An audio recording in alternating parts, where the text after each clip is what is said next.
Vähän se siltä vaikuttaa, sieltä pistetään jo. Kyllä. Luukku alas ja Vietelä tulee ilmeisesti suorittamaan lisenssiä jälleen, jotta pääsisi heti aloittamaan huomenna sitten lajittelut, kun muutkin aloittelevat, eli Continental Funny Car.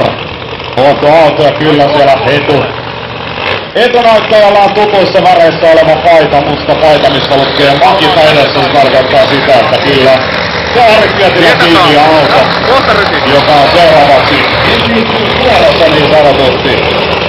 Viime viikon loppuna täällä oli lisenssiä kirittelemässä, suorittelemassa ja lähellä eulaa.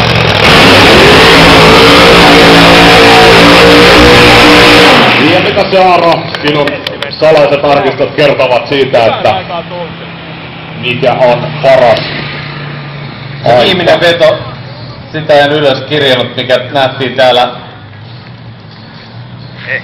viime sunnuntaina testiveton tai lisenssivetona loppuun, niin 688 ajoi ainakin ennen sitä Pietilä, joten katsotaan mitä nyt tulevan pitää. Ja vielä on matkaa toki näihin ryhmän huippuihin 5.54.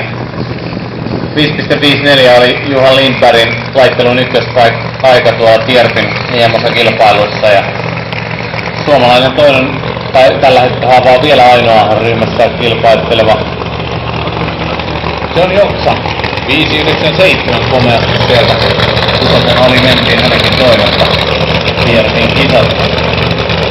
So now we have Continental Funny Car license run to Ari Pietilä.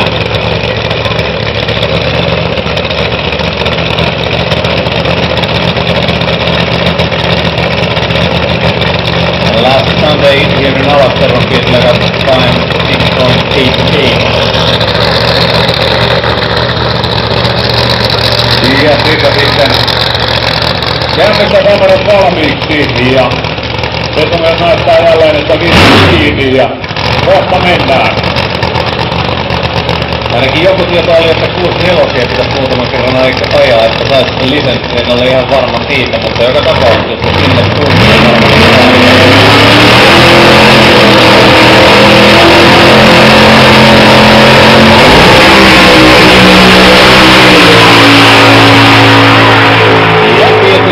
Kovaa 6.3.